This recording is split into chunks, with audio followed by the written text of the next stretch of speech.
It's the big secret. And it's widespread? Oh yeah. I was surrounded by them when I was 14 years old. Surrounded. Literally. Didn't even know it. It wasn't until I was old enough to realize what they were and what they wanted and what they were about and the types of people that were surrounding me till I went, oh my God, they were everywhere like vultures.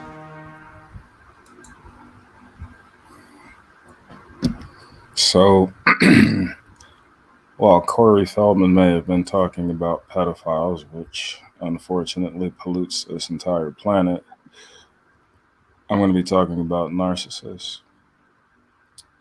And this may sound funny for people to hear, but I did not realize just how infested my life was with narcissistic people until, of all things, Donald Trump became president of the United States of America. It sounds funny to think about, but when I look at that day, I woke up expecting our first woman president, to see that Donald Trump was in fact president and winner of the 2016 election. I felt my heart sink. I couldn't understand why so many millions of people thought this man would make a good president. Barack Obama summed it up best when he said Donald Trump was unqualified to lead the country. And unfortunately, not only was Donald Trump given the opportunity to prove this, he did in fact prove it. And for what's happening in the news today, he's still every day proving just how unqualified he is. The scary part is he could become president again. And that's not something that anybody should ever want to have happen.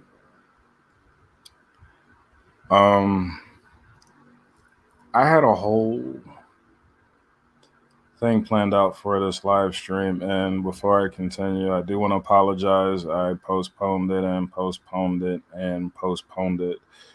I was dealing with some serious anxiety related to my post-traumatic stress disorder, and it's kind of like an order of society with a drizzle of depression. So I kept pushing it back. I just kind of tried to have to fight through it. For those that got tired of seeing the rescheduling, just said I'm not dealing with it anymore, I understand. I do. It's not something that, living with post-traumatic stress disorder is not an easy thing. And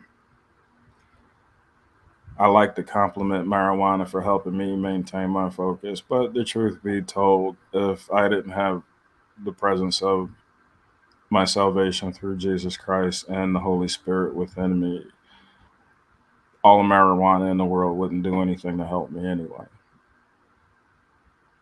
So, again, I apologize. But today I can say I was rock and rolling, locked and loaded, ready to go. And then we experienced a brownout in the city, which I think lasted for about an hour. So that's why I pushed it back to 10:30. And I'm here. Hey, Yaya. Good to see you, hun. Glad you're around. I hope you stuck around for the whole thing because I'll be talking about you today. Never in a bad way, but just in general, I'm talking about. I've been hearing. I don't want to say gossip because what I've heard I would not classify as gossip. Um, I just classify it as people talking. And I've been told that my name has been coming up in conversations. And so I do want to address a few things that, you know, happened in 2021 and 2022, that I doubt very seriously would ever happen again. And first and foremost, in addressing this, you're going to find a narcissistic theme, I guess is the best way to put it, in a number of things that I talk about. But let's get started. Unlike some people that have been in the YouTube world for years and years, YouTube was a very new thing for me. Don't get me wrong, I actually had a YouTube channel and uploaded a video back in 2014, but I didn't understand the worldwide impact of YouTube. I didn't understand, anything related to it as far as different communities, as far as live streaming, monetization, subscriber counts. None of that I didn't get any of that because I was busy doing everything I could to distract me from the realization that I was surrounded by narcissists from the time I was born up until present day. The thing, thank you, dear. When I discovered it, you kind of look and it's like, oh my God, that person was a narcissist. Wow, that person was a narcissist, and that person is a narcissist. And then it starts getting closer and closer to you till you realize, with the exception of maybe 3 relationships in your life, and I'm talking about like romantic relationships, with the exception of 3, I spent my entire life being in relationships with narcissists. And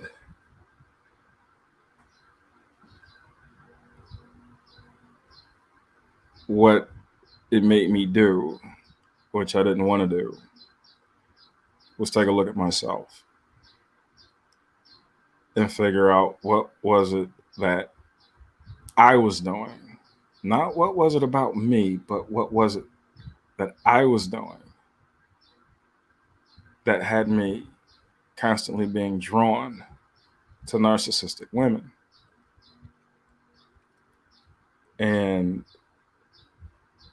in order to do that, you have to do what I call the confrontation of the self. You have to be mentally prepared and emotionally strong enough to look at your life, look at what you've done, look at the things that have happened to you, look at the things that you've done to other people, and not be a victim during this. It's almost as if you have to step outside of yourself and then look at your entire history. And I didn't want to do that. I don't think many people would want to do that.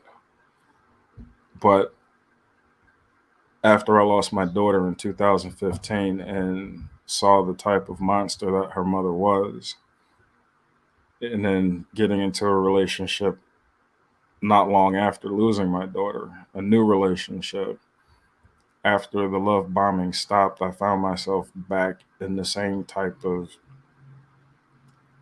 one-sided relationship that I had been in for the vast majority of all my relationships. And I had enough. I didn't want to be that person anymore. There were several reasons why my last relationship in America lasted as long as it did. And I had to force myself to be honest about this too. The easy part was I left her son. And let me take that back. The easy part was the woman was attractive. She had the physical criteria I always wanted in a woman anyway.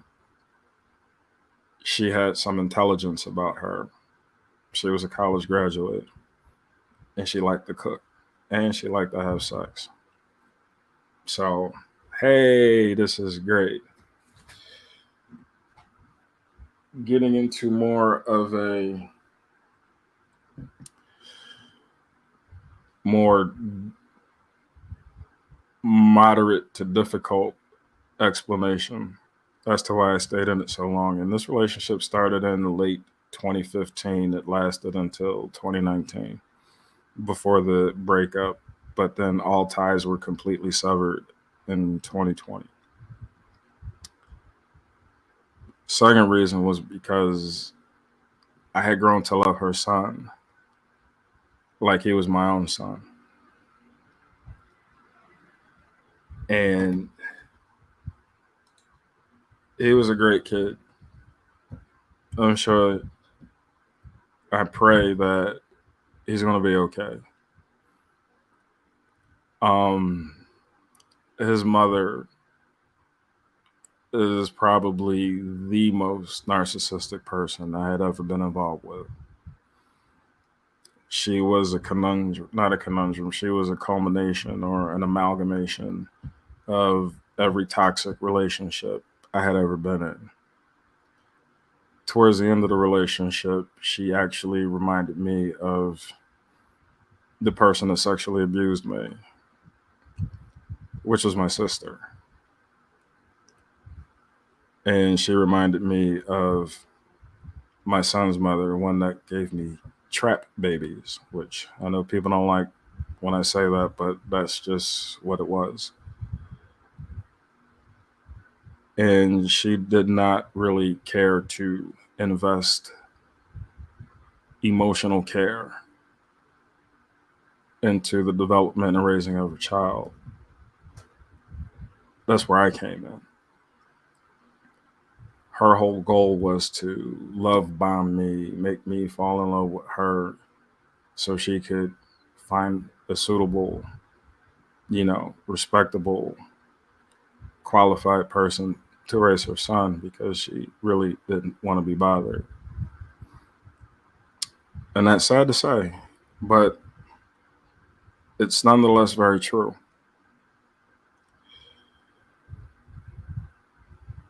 The third major reason that I think I stayed in that relationship as long as I did, it was fear-based. I was getting older at this point. I was in my 40s. And in my 20s, I actually got married for the first time at 24. And that marriage soured very quickly. The second marriage, which I just gotten diagnosed with PTSD, and me and my doctor were trying to find the right medication for me to take. I like to blame it on that. But she was a narcissist that liked to be the victim and everything. The third marriage, I actually thought was going to be a very good marriage. I thought it was going to be, everything that I expected my first two marriages to be like. But my third wife was very much a narcissist. Now, I married her in my 30s, and we were together, I think all total we were together for about 4 years. We were married for 2.5. All of the marriages that I had, and there were 3, they were as selfish as I was giving. And I was a very giving person. And the problem when you're a very giving person is that sometimes you don't realize that for all you're giving, you're not receiving anything in return. And being groomed by my abuser, I was groomed to believe that my feelings were not as important as their feelings. And because of that was why I kept finding these women. The other part to this is that as I got older, one of the things that I feared the most was dying alone. And so I stayed in that relationship that I started in late 2015 with someone that actually needs to be alone because they're not good to anyone but themselves. I made a lot of sacrifices for that relationship, the final one I'm talking about. I knew being in a relationship with this woman, I wouldn't have any more children. And I was not able to enjoy fatherhood or parenting because of the circumstances as to how I got my first two sons. I wasn't able to enjoy parenting with my daughter because she died at birth.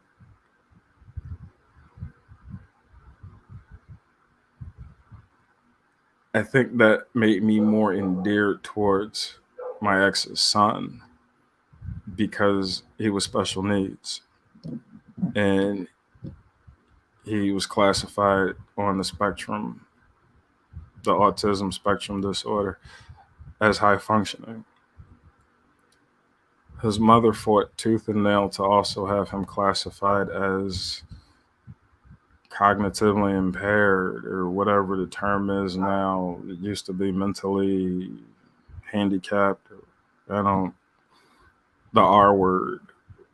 You can figure out the rest of what that means. In addition to sacrificing not having any more children, I started sacrificing the things that I actually did outside of the relationship that I enjoyed very much, most notably my community activism, my helping other people. Initially when I became a social worker, it was like, hey, I get to do this and I get paid. But by 2013, I started looking for just ways to help people, whether I got paid to do it or not.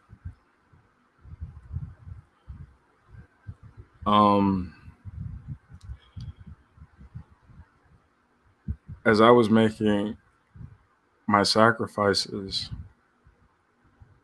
they were not being reciprocated on any level. My ex literally thought that her job in the relationship was to cook and provide sex. And beyond that, she didn't think she had to do anything else. She thought that because her child was a boy, it was my responsibility to raise him. And I'm going to be honest about that. I wouldn't necessarily have a problem with that, but in the things that I told her needed to be done, she wouldn't allow it to happen. And she was still his mother, so I had no rights to overrule anything she ever said. But as time wore on and I was stressing about Donald Trump in office and what it was going to do, and being with a person that never cared about anything I was dealing with, it took its toll. And it made my condition of post-traumatic stress disorder go from moderate to chronic and severe. I could go on and on about all of the different things, but it's pointless now. when the last time I spoke with her, it was in 2020. I had actually apologized because I was sorry that the relationship didn't work, and I was crying. And instead of her, maybe saying she was sorry too, or it's not your fault, or there were things I could have done differently, she took that opportunity to just say it was all my fault. Like, this person would not ever take responsibility for any of the misdeeds or mistakes that she made. And then after that, I actually just started looking back on all of my relationships, and it went back to the one that I had since the time I was born, which was with my sister, who sexually abused me and used to gaslight me into making me think it was my fault. It was funny, the first time I went to the mental treatment facility here in the Philippines, and I was talking with the psychiatrist and told him I was sexually abused. He just assumed it was by a man, and I said, no, it wasn't. It was by a woman, a female. His mouth hit the floor like it was unheard of. And just so you know, mental health treatment in the Philippines is pretty archaic, and that's me being complimentary to what's going on. My background in social services and behavioral health and being a sociologist has allowed me to have a good insight on my own progress, well-being. But that also comes with being accountable for the wrong that I've done. There's never going to be a time where someone tells me I hurt them and I say, oh, it was because I got PTSD. No, it doesn't excuse. It may explain. But if you're an accountable person, it's never going to excuse. And I don't look for excuses. I don't look to give excuses, and I don't look to hear excuses.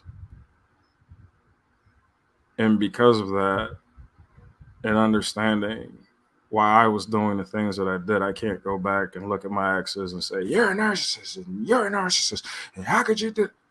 Mm-mm. They are who they are. There's not a single relationship with those narcissistic women that I was in that there weren't red flags. The red flags were everywhere. Sirens were blaring. Warning shots were being fired. I just chose to ignore them because I had been gaslighted from such an early age, and there was no term back then like gaslighting. And you didn't hear the word narcissist very often. First time I heard narcissist was that Greek myth Narcissus, and I learned that in my Latin class when I was in like the 5th grade. But you don't know it's like a real thing. Which, strangely enough, all of the myths came from things that were happening in Roman and Greek society, and they just decided to attach it to a mythological figure.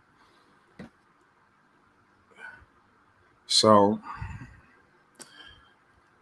in addition to being surrounded by narcissists my entire life, with the sole exception of my mother, who sacrificed everything for me, including her life,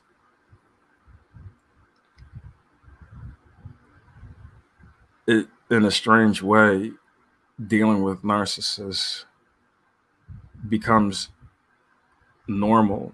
It becomes your normal. You don't realize, even if something's wrong, you don't realize that that's not okay.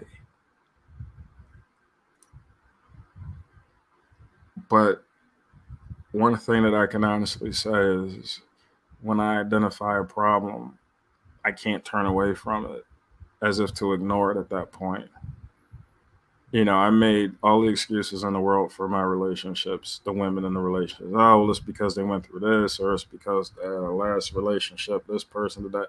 Whatever they were telling me, I was processing as it was factual, it was truthful, it was honest.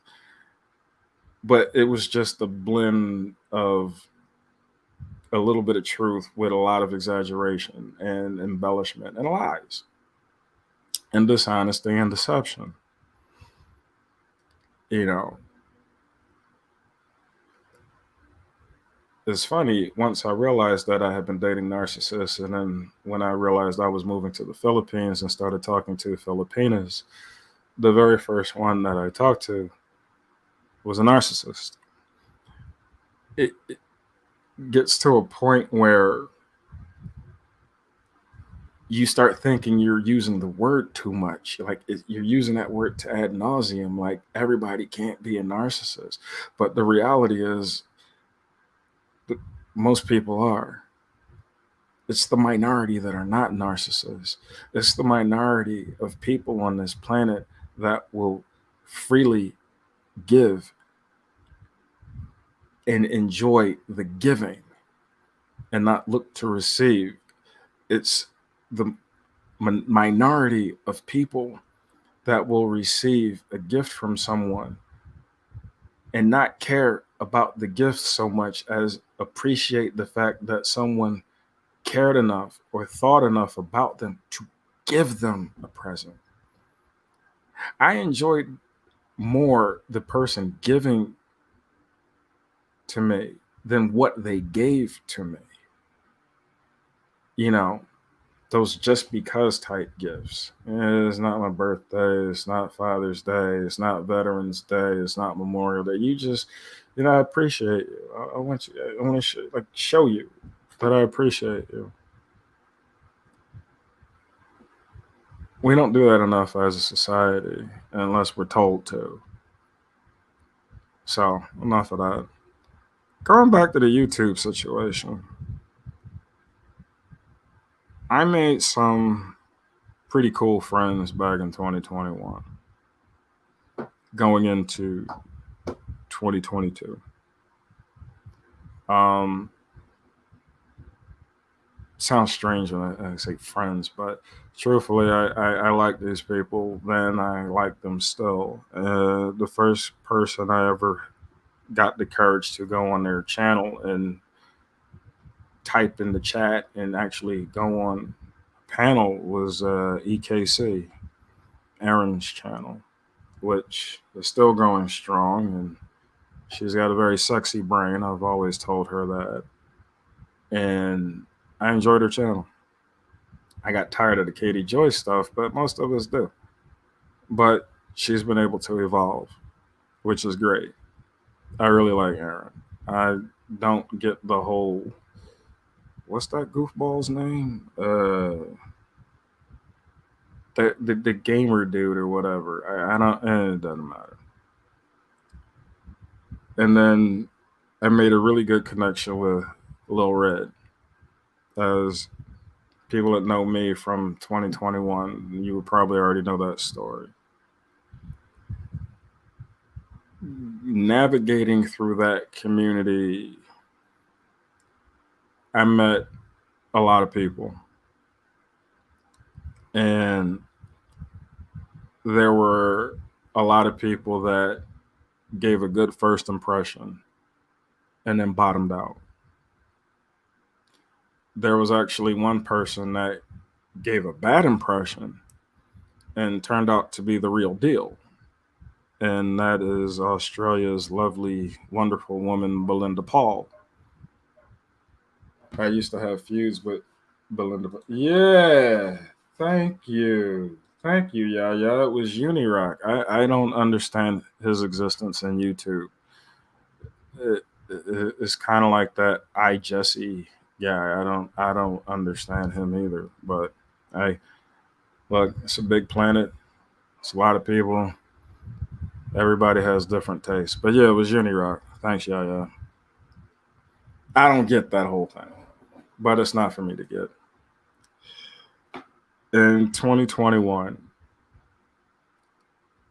going on Red's channel and being on her panel became like a nightly thing. Actually would look forward to it. When's she coming on? When's she coming on? I want to talk. And given the fact that, it was the pandemic, we're isolated, can't go outside. I stopped going out in 2020 right before the pandemic anyway. The last time I was out by myself without a service dog or someone like specifically with me was actually Valentine's Day 2020. I haven't been alone outside for any significant amount of time since. Not without a dog. Like my beautiful, precious Cayenne. And she goes with me everywhere I go. So anyway, you start going on other channels, you start talking to other people. I didn't understand the protocols, didn't understand a lot of the YouTube mores and the YouTube norms and the YouTube do's and don'ts. Yeah. But one thing I did like was that early when I started going on in 2021, the channels that I would go on, everybody got along. So you go from one person's channel and then somebody else that might have been in the chat has their own channel and then they say that they're going to do a live stream and you go there too. And it was like round the clock, no matter what time, day or night, somebody was on. And you had, you weren't alone. And that helped me. Prior to being active in the community and when I was just watching videos on YouTube, and I was completely isolated at that point. Like I said, one of the reasons that I had stayed in that relationship as long as I did was because I didn't want to be alone. But the reality was that since my mother passed away when I was 15 years old, I had been alone my entire life since then. I just didn't realize it. Like those flashbacks, those thoughts, those are the ones that wake you up at night. When you realize you were out defending someone that you thought would have your back under the same circumstances, and the reality is they didn't care about you at all. They wouldn't have cared if you got killed defending them, or they didn't care if you got arrested protecting them. They wouldn't care. Those are the thoughts that would haunt me. The reality that I could have died and it wouldn't have meant anything to anybody. That's a chilling thought. There's one thing to know it before you go out and do it, and that's your choice. But to think that you actually had a supportive group of people around you, not only that you considered friends, but you considered family, it would make you, want to be there for them. That was hard for me to come to terms with. And that's why I have this disorder. I had blocked out about 40 years worth of trauma. And losing my daughter in 2015 sent me into pretty much a emotional numbness that didn't start to change until, strangely enough, the Eagles won the Super Bowl. That was one of the things, you think, I'm never going to live to see that. And when they won the Super Bowl, I started having feelings. The night of the Super Bowl, I couldn't fully enjoy it because having PTSD, you're waiting for the other shoe to drop. You're waiting for them to say, okay, on further review, this play doesn't count, so game over, you lose. Like, that was what was going through my mind. Even watching the Super Bowl, there's a dog in heat outside in the neighborhood, and there's an alpha dog that's like her husband, and he's been being real brutish about making sure that the other male dogs know to stay away from her. So that might be what you're hearing outside. I've seen about 3 dogs this past week walking with a limp. Like, it's not even a really big dog. He's just, I like the guy. Anywho, back to what I need to actually be talking about. I'll just cut to the chase. I was talking with someone yesterday, and they told me they heard a post I had made. I'm pretty sure it was on Instagram about Shyla and Shyla's messy art. It's her name. And they talked about what I said being hurtful. And I had to explain to them that that was my intention. And the reason it was my intention was because Shyla hurt me. Now, before I continue, let me make clear I don't agree with hurting someone because they hurt you. That's not God's plan. That's not how God wants us to be. And in 2021, going into 2022, especially after the ordeal I had first coming to the Philippines, I lost sight of that. So here's what I want to say in relation to that. There were those cliques going on, as they always do in our American and I guess global, European, Pan-American, Pan-Euro, Euro-American, whatever society. And they were like mean girl cliques. And then you had your Charlotte on the web clique. And then you had your T-Spiracy clique. And you had people that would shuttle back and forth between these various cliques or whatever. One of the things that I noticed about the community as a whole is that where it's majority women, they can dish out the dirt, and they can sling the mud, and they can be savage. But the reality is you're only as good as your defense. And as far as defense went, they were all snowflakes.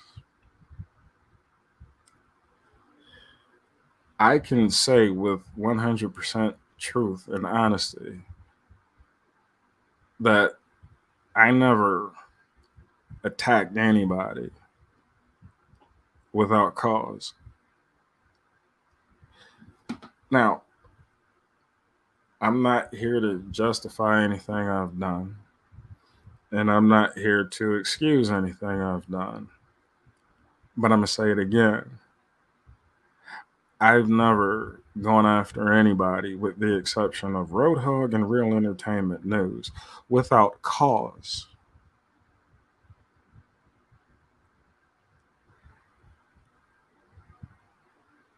I learned intellectual warfare at a very early age, and I learned physical warfare at a very early age, and I learned psychological warfare at a later age.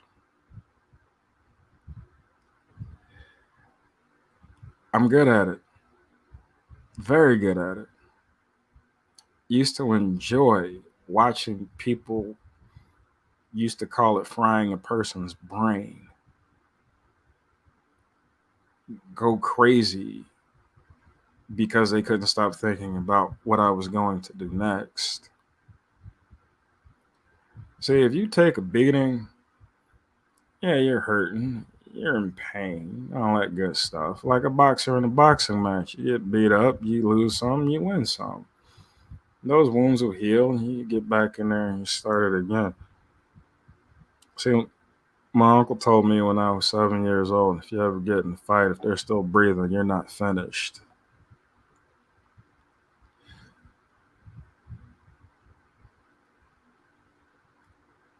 I don't think he meant for me to take that literally, but I did. So when I got into physical altercations, it was one of those things where you'd have to get like 5 or 6 people to pull me off. Because in my mind, if I let you live, you're going to come after me, and you're going to try to come after me when I'm not expecting it, which is going to cause me to have to look over my shoulder, and that causes stress. So it's better to just deal with it now and get it over with. And that way I don't have to think about it anymore. That's how I argued. If I got in an argument with a person, it wasn't necessarily for resolution.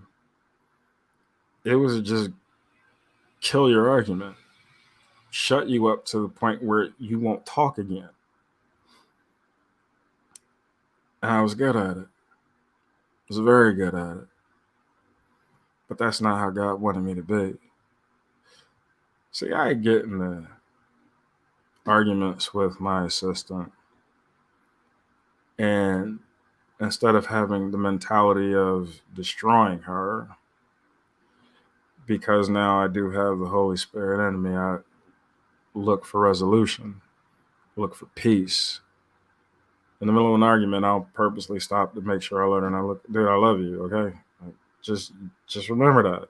I'm not telling you to stop talking, but you need to remember that. We've stopped arguments to pray. See, if you want war, it's always going to be available for you.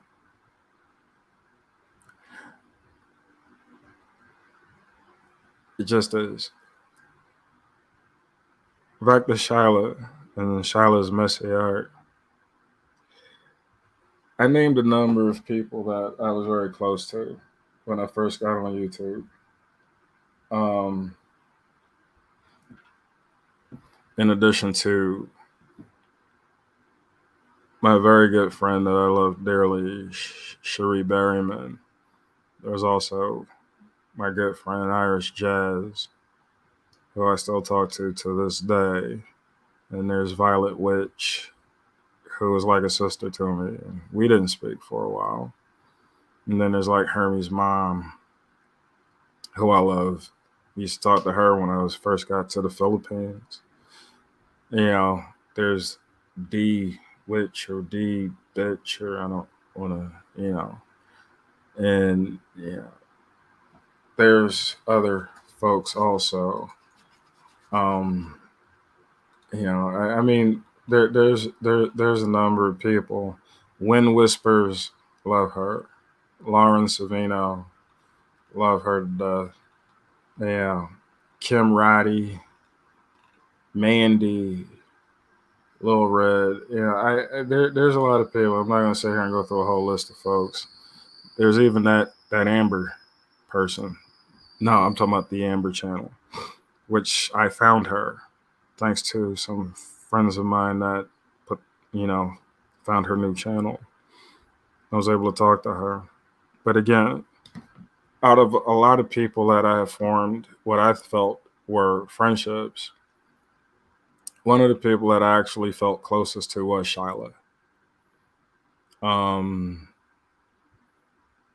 love Shyla.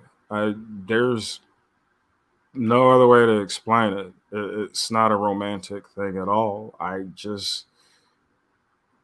don't know. She just found a place in my heart. That's the best way to explain it. You know,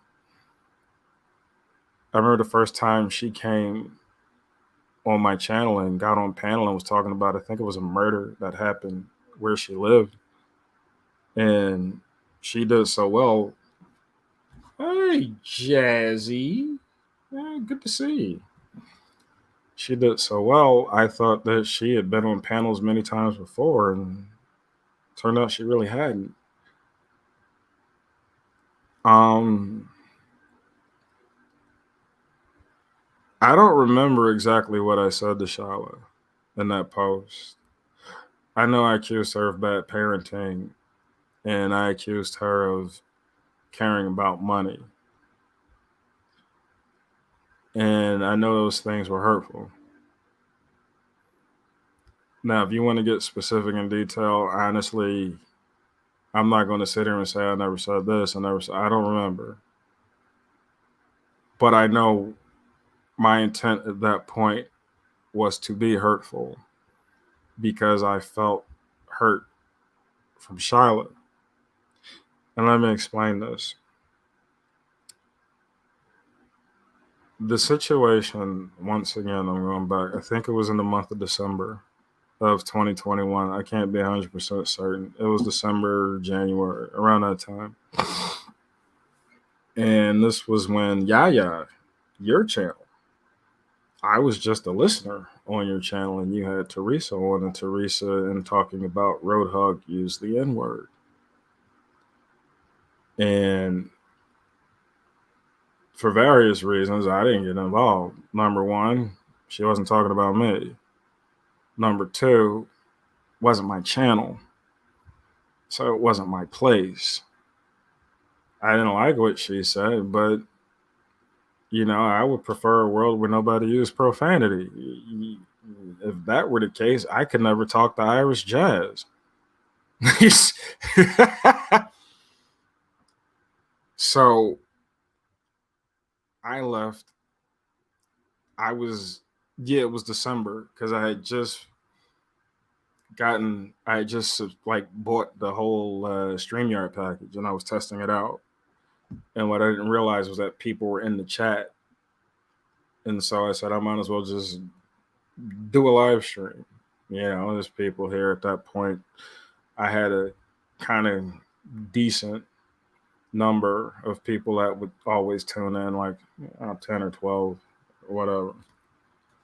And you cross all the time. Yeah, you do. But we love you. Oh, you cuss all the time. Okay. Teresa, that was the first time I'd ever spoken to her. And she came on my channel.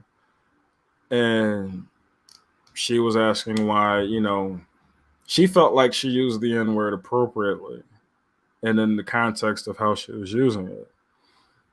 And as a sociologist, I can honestly say that technically she didn't misuse it.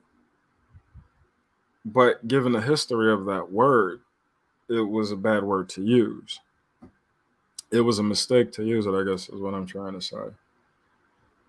And she was listening to me explaining why, which, you know, as a sociologist, and I used to teach at college, it was like I was having class. Like, hey, I got their attention. Let's go.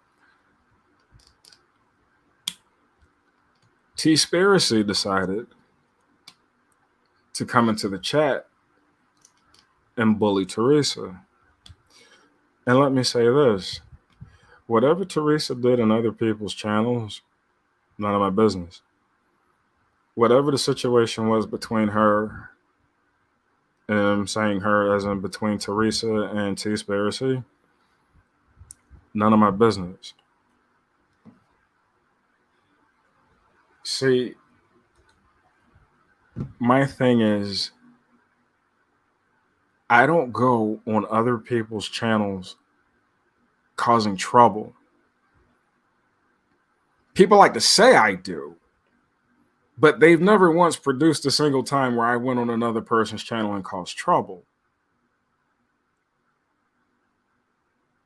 Therefore, don't come to my channel causing trouble. Nobody called T-Spiracy in and said, hey, can you straighten Teresa out? There was nothing to be straightened out. She was listening to me. We became friends. Like, off YouTube friends. Talk to her kids, talk to her husband, talk to her best friend, talk to her best friend's kids. As I'm explaining to T-Spiracy, get off my channel with this. You know, no, we're not doing that here. T-Spiracy then leaves my channel and goes on Yaya's channel, and then starts talking about like how I treated her badly. And I'm paraphrasing. And then she's talking about, I didn't say anything when he came on my channel and was talking to Jessie, which was that lunatic girl. But the circumstances were different. Her mod, which was that girl Jessie at the time, was causing trouble with me in the chat, which nobody picked up on until they like looked it over again. So I got mad that T-Spiracy was on that Yaya's channel creating drama that, hey, if there were drama, she started, but there really wasn't any drama. And I went on Yaya's channel and I voiced my displeasure with what she said. Hey, Violet. Hey, yeah, your wife's here too. She hasn't cursed yet, so let's keep our fingers crossed, sis. So I made a post, I think the following day. I made a live stream and it was talking about the situation.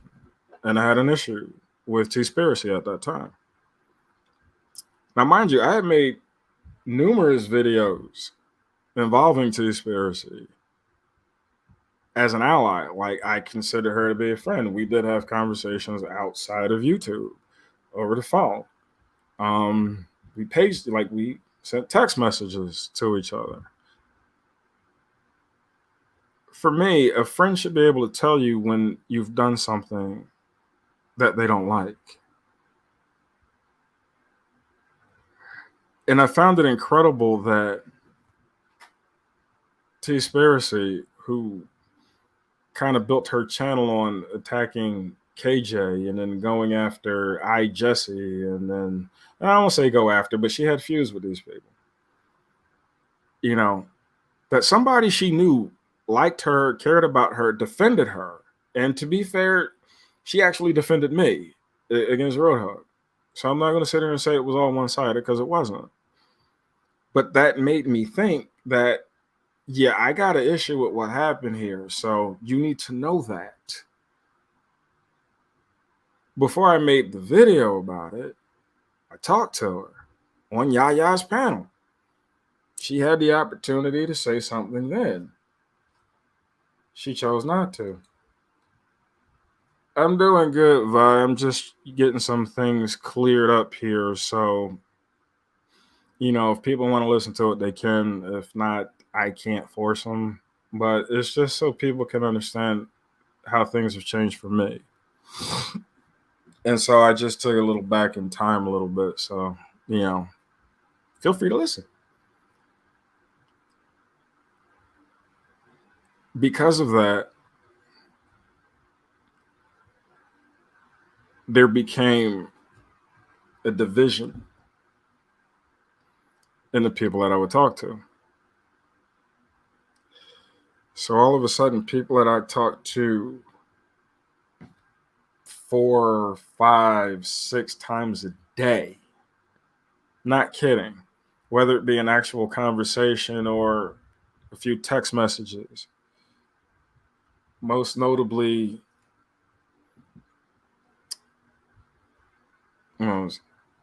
Stacy Bobbles, Kim S., Julie Virgo, and T-Spiracy, Shyla.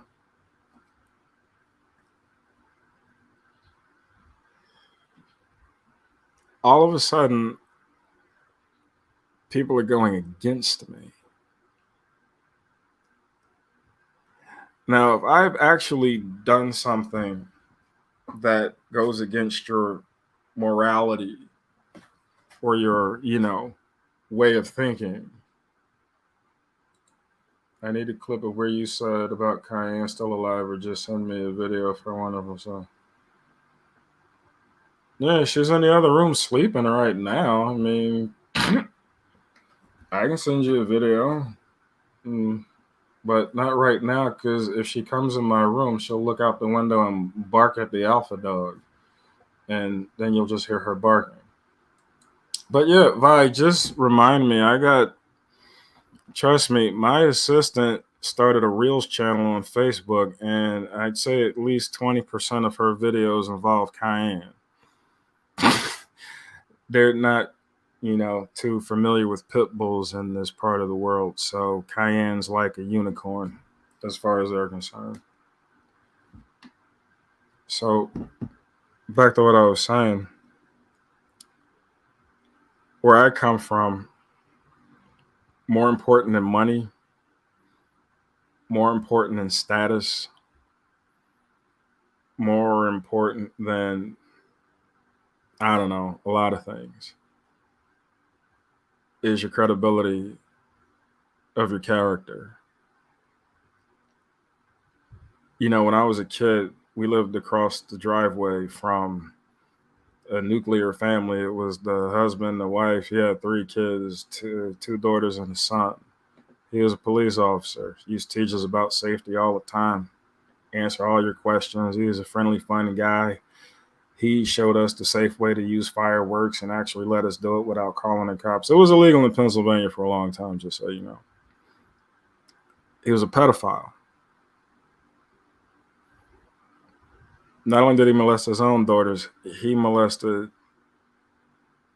scores of children. He's serving 99 years in the state prison in Pennsylvania now. More important than having money is respect. And your respect comes from the type of person that you are and your character as a person. Where I grew up, that was paramount. People could get killed, shot dead, stabbed dead, beat to death over showing disrespect to the wrong person.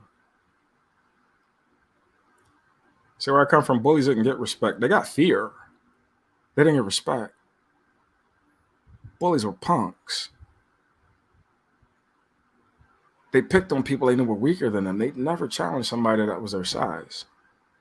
Wouldn't do it. Because bullies are punks. What I started noticing, and it first showed with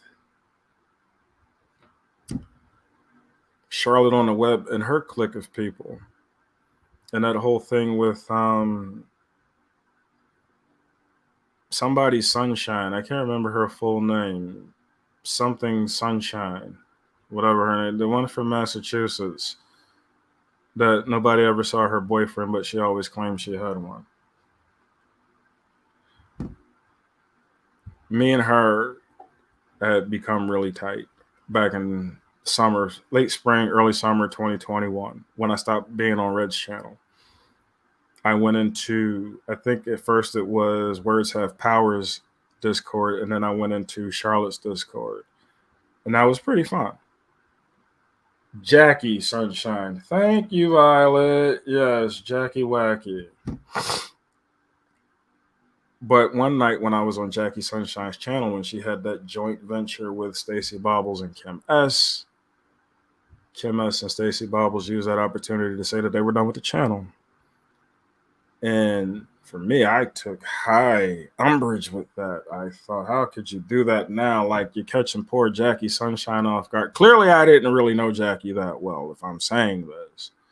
But yeah, this is what I said. And I got mad. And I said things. You seen her boyfriend and she's cool? Little Red is a grandma now with 2 granddaughters. Yeah, I know. Little Red, if you watch this or you hear this, I love you. And stay away from those darn McRib sandwiches. They are bad for your health. A little public service announcement. So anyway, I think 2 weeks of being in the Discord, I think this is when I stopped going into Charlotte's Discord.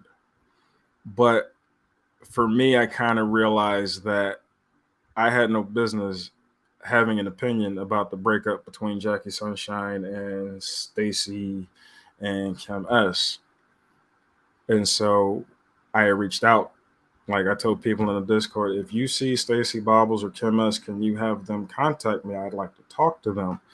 And it was great right away. You know, somebody reached them and they contacted me, and I apologized to them because I said what happened was none of my business. Whether I was a witness to it or not, it was none of my business. And I should not have had an opinion on it. See, my integrity and my character compelled me to let them know, not only do I know I'm wrong, but that I know I wronged them. And I was sorry. That's character. You're going to get a lot more respect that way. Whether they like you or not is secondary. Respect should be primary and a priority. But because I did that, the Charlotte on the Web crew all of a sudden didn't like me anymore. And they ghosted me. And I spoke out about being ghosted on Julie Virgo's channel. To which I even think Real Entertainment News made some video, but whatever. Anyway. So then Jackie Sunshine and JJ, and they even had Josh involved with it, made this video about me, and they were calling me a bully and was saying I was trying to bully them into helping me make my video, which was not true. I asked if they would help me. They agreed that they would help me. And I'm talking about Jackie Sunshine right now. And then there was always these reasons why the dates that times we agreed to wouldn't happen. Not understanding the history of the situation between JJ and Real Entertainment News, and I still saw Real Entertainment News as just a terrible embarrassment on humanity, I talked a lot with JJ. And she said she wanted to start a channel. And this was before I had my channel. I never wanted a channel. My whole thought was, I could produce a channel with no problem. It's hard for me to produce and do the channel too. So if JJ wants the channel, I can be behind the scenes, don't have to be out there, help her get everything in order and go with that.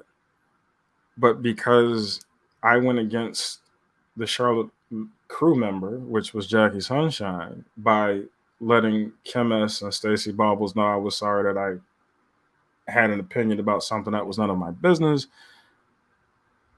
JJ ghosted me. Selfie Queen Cindy in that situation. This is what I have to say about Selfie Queen Cindy. And this is just my opinion. I'm not saying it's true. I'm not saying it's factual. But having dealt with abandonment anxiety, I feel that she suffers from that too. Couldn't tell you why. Couldn't tell you the cause. That's just my feeling. Because she also ghosted me. See, it's one thing when you have reality as your basis to make claims against someone, and it's another thing to take how you feel without any facts whatsoever, but present them as the truth, as that video that Jackie Sunshine made, the truth with the proof, and then in the parentheses, as we know it. There was no truth. There was no proof.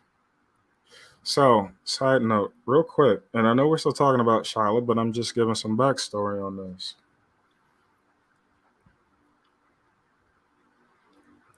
I don't discriminate against anybody. And when I say I don't discriminate against anybody, that goes across the board. And I say that to say this. In the context of a war of sorts, doesn't have to be a physical war, intellectual, psychological, academic, whatever. If you line up against me, you've become a target for me. If you stay off to the sidelines and take no part in it, you don't have to worry about me taking a shot at you. If you decide you're going to stand with me, I appreciate it. So long as your motives for standing with me are genuine. But if you're standing against me, not because you believe in what I'm saying or you believe in what I'm doing, but just because you hate that person, no, you don't have to be with me. You might as well either be on the other side of me or you can be on the sidelines too. I say that to say this. I had an issue with Kim and Stacey. Jackie Sunshine and the crew took sides because it aided their position. When I realized I had no reason to have an issue with Kim and Stacey, Jackie Sunshine and her little cronies and Charlotte on the Web all lined up against me. Josh, I'm going to say this. He, for a long time, was acting like Jackie Sunshine's bitch, and that's just how it is. There's no other way to say it. I've heard very good things about Josh since then. I've heard his channel's doing good, and congratulations to you, Josh. But in 2021, it was a different story.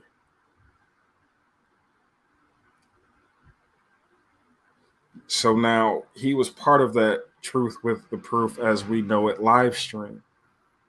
And he tried to corroborate what Jackie Sunshine was accusing me of doing. So if you've lined up against me, I got to come for you too. So that's what I did. See, YouTube creates an atmosphere that actually neutralizes a lot of what certain types of people try to exploit. We're over the internet, we're over sonar, microwaves, Wi-Fi. We could be hundreds, thousands of miles apart. So there should be no reason why I'm creating fear. I see women attack, and women in the community attack men in the community. I see women in the community attack other women in the community. And on those two fronts, it seems to be fair game. But the moment a man says something disparaging about a woman in the community, the gender card is played. And this was something Real Entertainment News never realized. He thought it was racism. And don't get me wrong, I do think Police Wife Life was a bit of a racist. I'm not going to back off of that. But what he was experiencing, while he felt it was racism, and looking back at it, it was gender bias. They would not have treated him the way they treated him if he were a woman. At the same time, he would not have spoken to them the way he spoke to them if they were men. But for him, good night, Jazz. Okay, Violet. But for Real Entertainment, and I'm not being cruel when I say that, he's not an extremely intelligent person. I mean, he's not academically gifted, and, you know, his career choices leave a lot to be desired. And I'm being nice when I say that. I'm not trying to insult him, but that's just the reality of his world. And it's not a world I created for him. It's not a world I wished him to be in. After leaving the whole Jackie Sunshine bubble alone, you know, I started hanging out around T-Spiracy's community, I guess you could call it, a little bit more. You know, Kim S, Stacey Bobbles, Talking with Down, Shyla. And like I said, I grew to love Shyla as a genuine person, a genuine love for Shyla. Fast forward up to now, the whole T-Spiracy thing. Shyla didn't outright go against me, but she disappeared from me. And now all of a sudden, she's not returning texts. She's not answering the phone. And it wasn't just her. Sherry from the Dominican Republic also did this. Julie Virgo outright took sides. Kim and Stacey Bobbles outright took sides.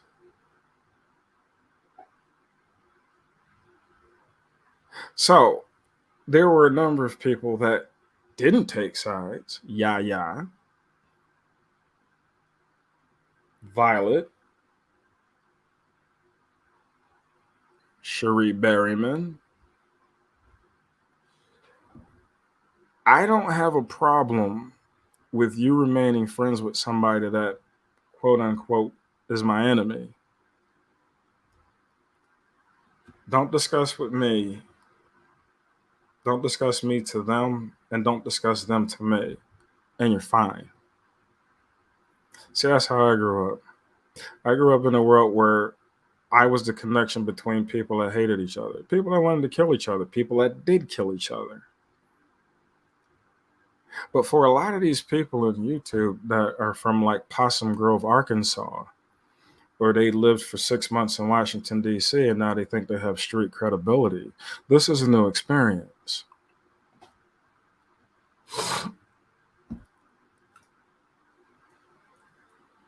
My mother raised me to always have integrity.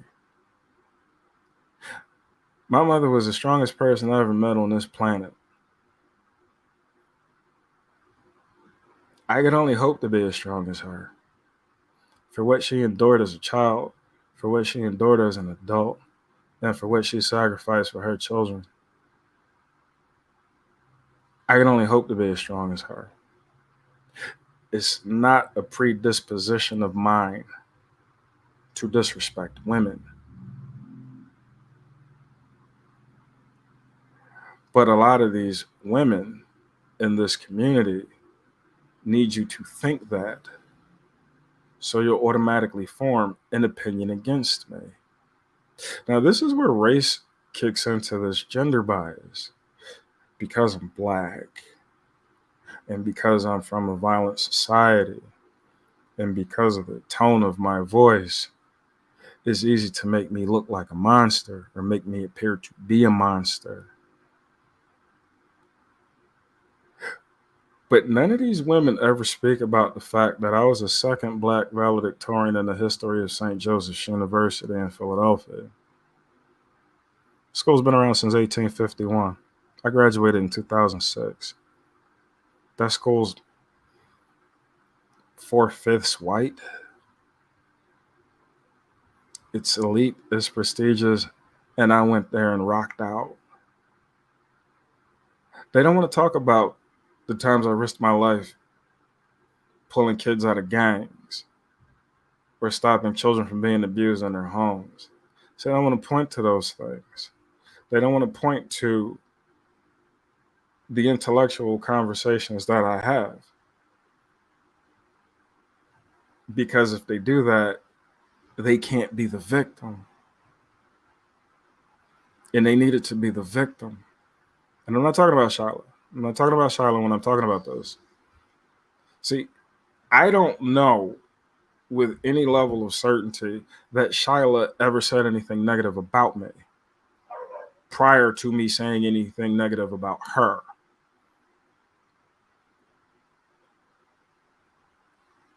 I don't know this. And I'm not going to assume, well, I can say it because she's probably saying something bad about me. That's childish. It's not who I am. Okay. Everybody that I've ever had issue with on YouTube, it always came out in the wash that particular person was doing something that they weren't supposed to be doing. Their real character eventually was exposed. Muzz, Jesse, T-Spiracy, Jackie Sunshine, JJ, Real Entertainment, the list can go on. Lindsay McNeil.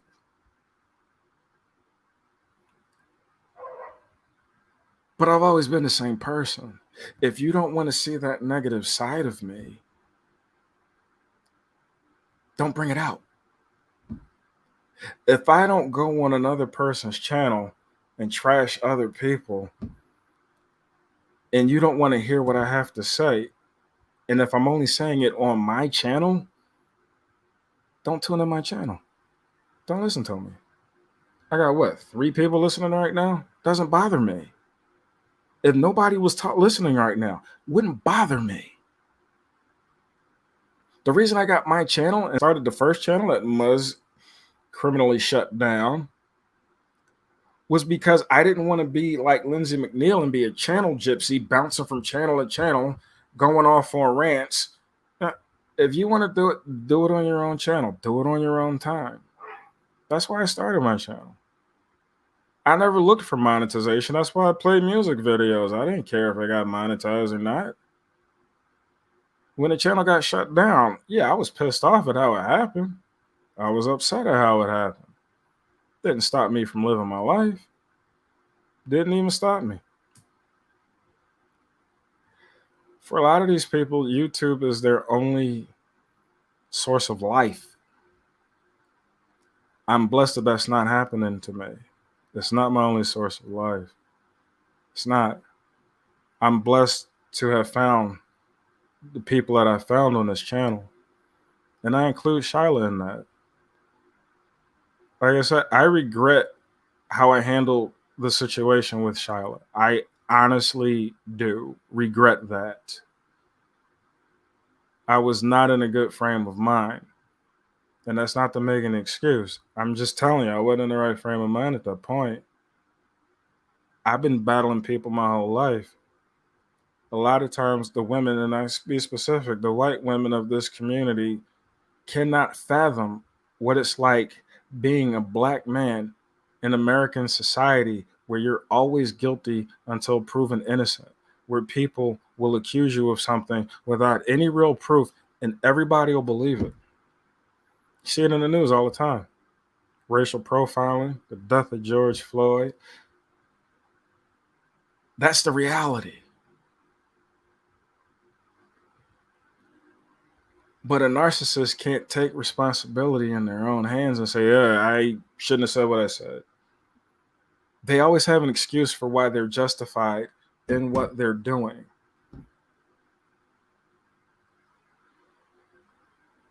Towards the spring of 2022, I just reached a point where I didn't care anymore. I didn't care if you liked me or not. I got into arguments with Cherie Berryman. She got me mad because, and this goes with the situation with Muzz. Muzz did something that showed me in, I want to say maybe January 2022, could have been February 2022, the type of person that she is. And I spoke out about it. Cherie Berryman, being a Libra, always wanted to see the other side. Always wanted me to look at it from a different point of view. That's also her being an empath, I'm not gonna lie. While she was doing that, she was invalidating my feelings. It was not intentional at all. And when I pointed this out to her, she did acknowledge it. I didn't talk to her for a little while. I was mad at her. I called her names. I was acting like a child. But towards the end of her life, we were talking again. The last person I spoke to, the last night I was in Manila, and it was the first and only time I ever did it, I video chatted with Cherie Berryman. Never had a video chat before. And I had one of the worst panic attacks I could have ever had in the one person that I wanted to talk to. Because I didn't know where I was going to go next. I didn't know what my next direction was. And I knew she was ill. I didn't want the last time we spoke verbally over the phone to be an argument. And I called her in the middle of a panic attack, and anybody's ever had a panic attack know how you sound. Yeah, I was making those, and I'm telling her, I love you, and you're going to beat this while I'm going through a panic attack. I'm not going to spend too much time talking about the Muzz situation because it's not worth talking about. I don't hate Muzz. Don't like her either. I pity Muzz.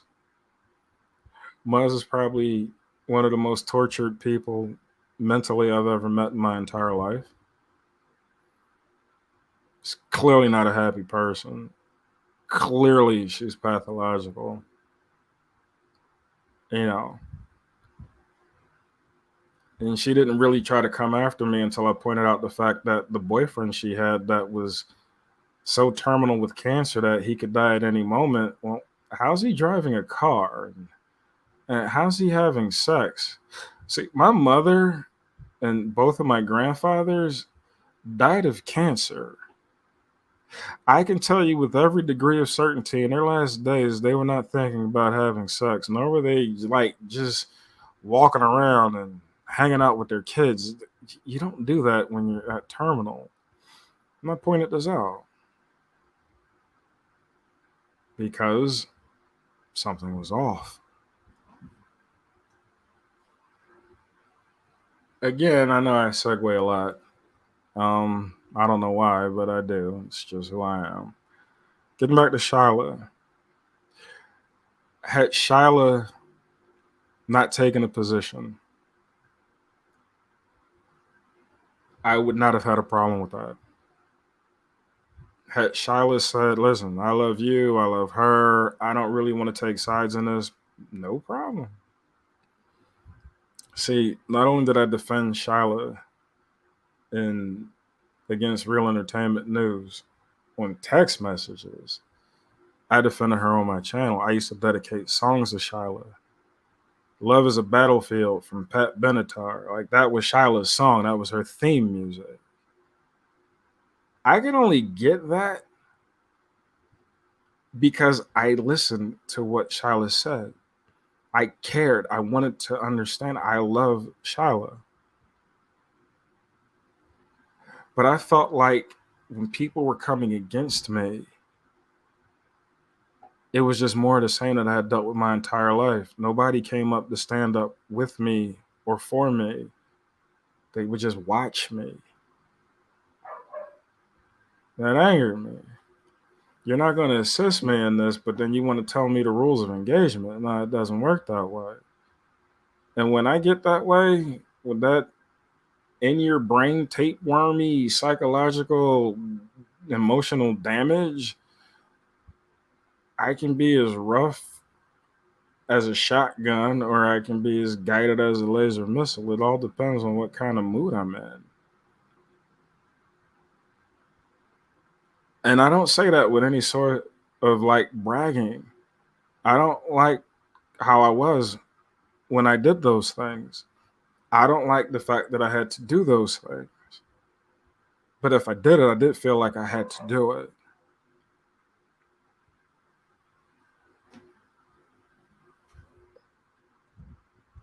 Even though Shyla blocked me on Instagram, she never blocked me on TikTok. And I never felt any type of urge to ever be disrespectful to her again. And when I say I was disrespectful to Shyla, I was disrespectful. I was intentionally being offensive to her, about her. And again, I'm not justifying it. I'm admitting to what I did wrong. Her husband has multiple sclerosis. I don't know what it's like to care for a person with multiple sclerosis. I've never had it. I've only indirectly known people that do have it. I don't know what entails her life. I regret how I handled that.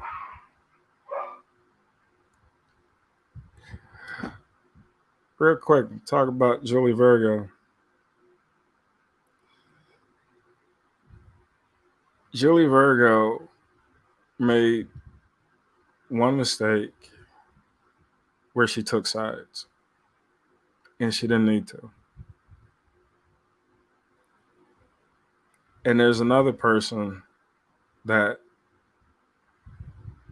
from the very first time I ever met them, I fell in love with them as a person, and that was Yaya. And Yaya, throughout our entire history, no matter what kind of pain she's in, no matter what she's going through, has made herself available to me. For whatever reason, I couldn't tell you why. No more than I can tell you why Irish Jazz loves me so much. No more than I can tell you why Violet loves me so much. I don't know. But I reciprocated that with loyalty.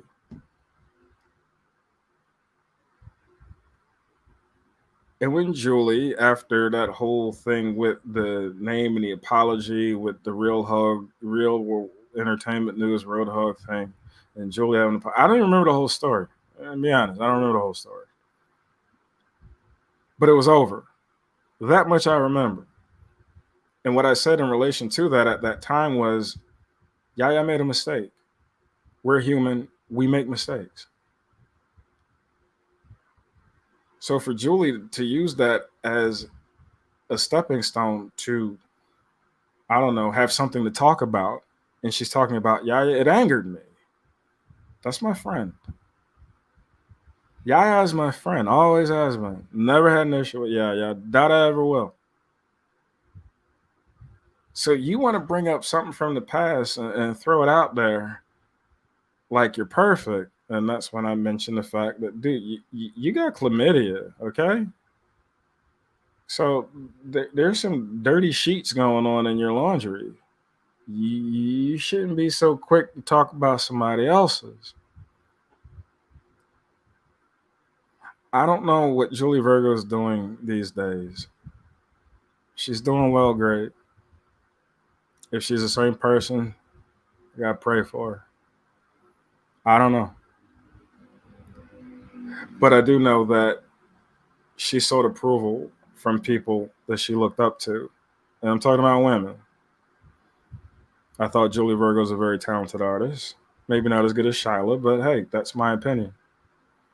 I thought she was over obsessed with Britney Spears, but hey, my hero is Roy Jones Jr. People might think I'm overly obsessed with him, so who knows? But she got caught up in that. And we had a conversation prior to me, the whole feuding, I guess, where I told you, stay out of it. It's got nothing to do with you. My issue is with T-Spiracy. And she actually said, no, I'm going to get involved in this. Like she felt like she had to defend somebody that I wasn't bad-mouthing T-Spiracy. I talked about what she actually had done that everybody saw. It's not to defend. But she felt like she needed to. So, okay, you want to line up against me? You're going to get a shot too. Like James Brown said back in 1988, don't start none, won't be none. But a lot of these women in this community use YouTube to feel good about themselves, to feel some level of power that they've never experienced before in their life. The problem is they think that that power in YouTube extends out into the real world sometimes, and that's not the case. I'm going to be who I am with or without YouTube. Understand this. Even with my mental illness, I'm still emotionally and intellectually stronger than most people. Even with this mental illness. And that's just fact.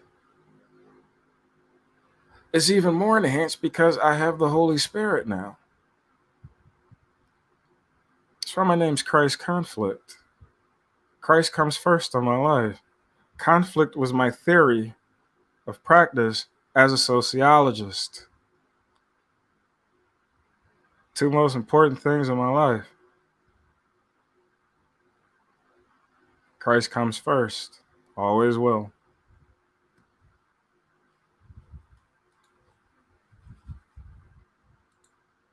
Selfie Queen Cindy was the injured party, not Virgo. I have apologized to Selfie Queen Cindy. Okay, so I knew I had to do with an apology, but the fact remained, Julie had no business bringing that up after it had it was past. It was over. Why are you rehashing this? Like that kind of speaks to the emptiness that some people have. I got nothing new to talk about. I want people to tune in. Oh, I can talk about this, and it's all over Twitter and Instagram, and I fed into it. I did. There's no way to get around that. I fed into it. I'm human.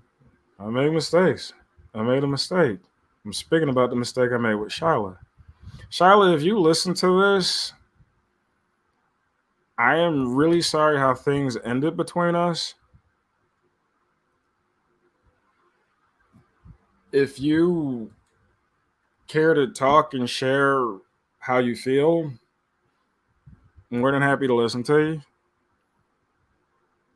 It's not a one-sided thing. I valued you as a person. I really cherished our friendship. And I think the wrath that came from me was because of how bad I was hurt. Out of all the people in YouTube, and let me say this point blank. I'm not trying to make you feel bad when I say this. It's just the truth. Out of all of the people in YouTube that did something negative against me, you hurt me more than anybody else. And I don't believe you did it on purpose. I do not believe that. You might tell me different and I'll be mistaken, but I don't think it was intentional on your part to even hurt me. I don't think that at all. I don't think that's your character. I don't. If you would like to talk, like I said, I'd be more than happy to listen to you. If you need to share with me, exactly how you feel,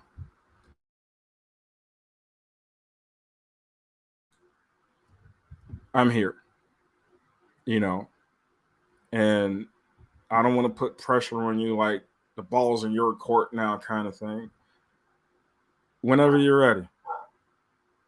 If you're never ready, I just have to accept that. But whenever you're ready, and there's no rush. You may not ever want to speak to me again. I may have crossed the line and there's no coming back from it. And I got to accept that. Part of being an adult is being accountable. And being accountable is the hardest part of adulthood. But there's consequences for our actions, whether or not I did it on purpose or not. Whether or not I'm regretful for what I did or not, there are consequences. And if that consequence is you never want to speak to me again, I got to live with it. I don't have to like it. I don't have to be happy with it, but I got to live with it. And I would respect that. I'm willing to talk to anybody that had an issue with me. If they're willing to have an open, honest, accountable discussion. But with the exception of a few people, most people just want to talk about their feelings and not take the time to listen to the other person's feelings. That doesn't bring about resolution. That just continues the conflict. So, well, you shouldn't care. Yeah. You don't need those people. Going back real quick to Selfie Queen Cindy. I think she has a genuine good heart. I think she's a person that wants to love people and looks to be loved from other people. But I do feel that she suffers from abandonment anxiety and she will tolerate certain things that she really shouldn't. It's just my opinion. I don't have any facts to back this up. That's how I feel. I don't have any facts to back up that she has a good heart. That's how I feel. She could have a wicked heart for all I know, but I don't feel that. I'm not here to say mean, hurtful things about anybody. Ironically, Muzz did kind of mediate a truce of sorts, or I guess a treaty, between me and Josh in late 2021. I always liked Josh. And it was that one time that, I felt he stepped in something he should not have, and I spoke out about it. But like I said, I don't discriminate. Josh has autism, but he's also an intelligent man. So if he decided to step in there, whether you got autism or not, you step in that squared circle, doesn't matter.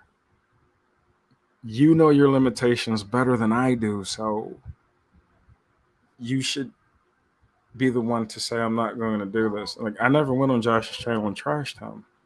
I would never do that to a person.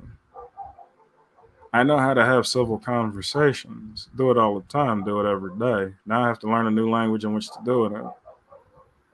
I didn't talk to Violet Witch for a long time because I felt like she just left me out there by myself. I felt Sherry from the Dominican Republic did the same thing. Matter of fact, she wasn't returning any calls, any text messages. She would call me from the Dominican Republic on my phone. Then all of a sudden, when the whole thing with T-Spiracy came around, she disappeared. And then when I was going off, I don't know which one of the T-Spiracy crewmates I was going off on, but now all of a sudden she comes on my channel and is asking me to stop. It's like, where you been?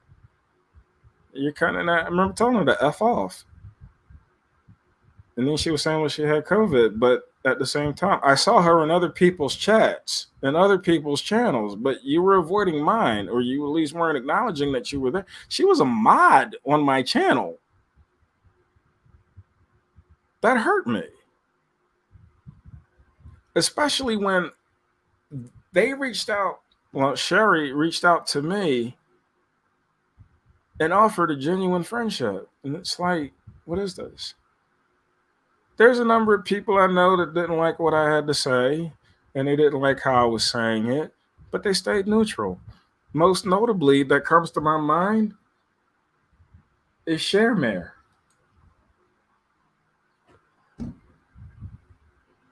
Yeah, attacking Muzz, to be honest, Yaya, is like a hamster in a wheel. It's not going to do anything. I mean, if you want Muzz to change, you got to pray for her. Like I was saying, Sharemare never got involved in people's feuds. Best example of that. She knew how to stay out of it. And a lot of people that jump into the YouTube pool, and I was guilty of this too, don't know how to stay out of other people's business. They don't know how to do it. The Amber channel went on her channel. Has thousands of subs. Has always at least 200 people in the chat when she does a live stream. Went on her show. Called out Muzz on my behalf. Told everybody in that chat I was her friend.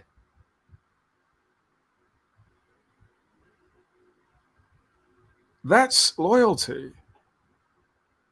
Does she agree with everything I said? No. Do I agree with everything she says? No. But she still let people know, he's my friend. She stood up to what was an attempt on bullying her into disparaging me. And she turned it away. And it left. That it being Muzz. See, unlike in real life, if I'm really bullying you or anything like that, in YouTube, that YouTuber only has the power that you give them. That's it. They say it all the time. If you don't like what I'm saying, don't come on my channel. It's not like you got to listen to my channel before you get to the channel you want to listen to. That's not how it works. You never have to be on my channel. I've never been on Muzz's channel. I couldn't tell you anything that goes on her channel. I don't know. I don't think she's a good person. So why would I want to listen to her? I don't believe in hate watching. If you're hate watching, you're ingesting hate. Hate does nothing to improve a person's life at all. At no point in time. And to further that point, you can only hate something that you fear. You can't hate anything unless you fear it also. I don't hate anybody. Last time I hated somebody, the year was 1980.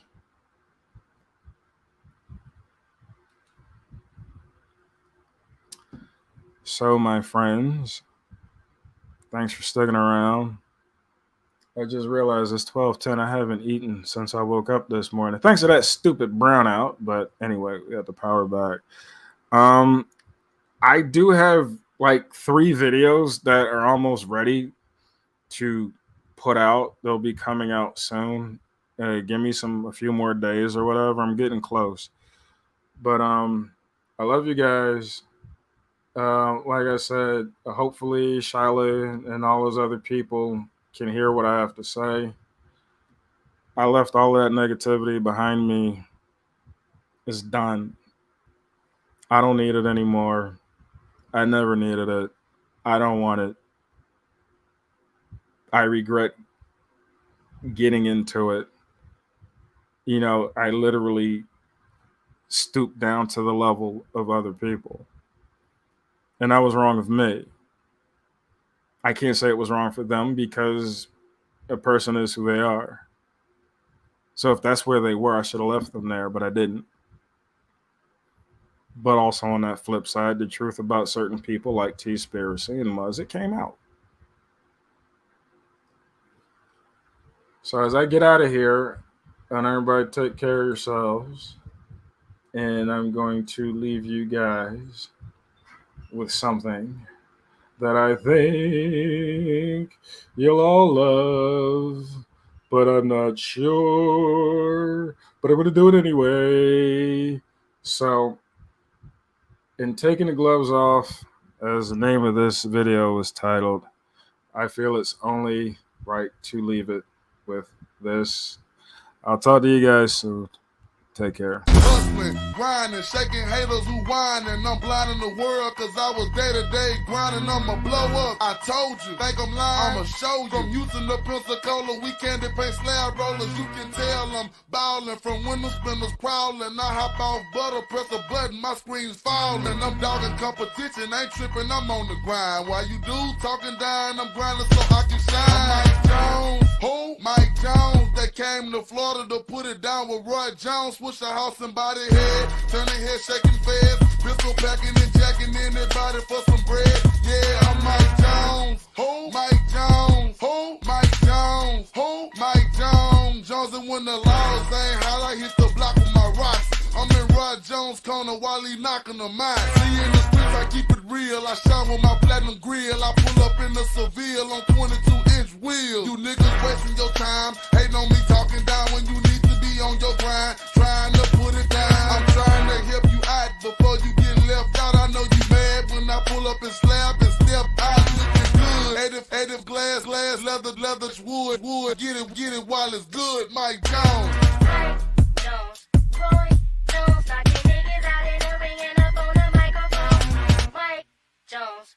Roy Jones. Knocking niggas out in the ring and up on the microphone. It's Roy Jones. They call me the one-hitter quitter. Cause when I get up in the ring, I'm knocking out a nigga. Swisher house and body head. You know we ain't tripping. Our two-piece dudes for a living. And I ain't talking about chicken. Mike Jones running the rap game. I'm running the ring. We think I'm lying, ask the streets and they'll be saying the same. I'm reluctant heavyweight and people said I was small. But when my opponents fall, who be the one standing tall? Roy Jones. Who? Roy Jones. Who? Roy Jones. Who? Roy Jones. Jones, y'all must have forgot. I be the one busting heads. The niggas talk a lot of noise, but yo, they must be scared. Mike Jones. Roy Jones. Knocking niggas out in the ring and up on the microphone. Mike Jones. Roy Jones. Knocking niggas out in the ring and up on the microphone. Switch your house, body head. We bout them Joneses, nigga, we ain't never scared, huh? Come on, come on, nah, come on, yeah. Mike Jones, Roy Jones, body head, y'all. Switch your house,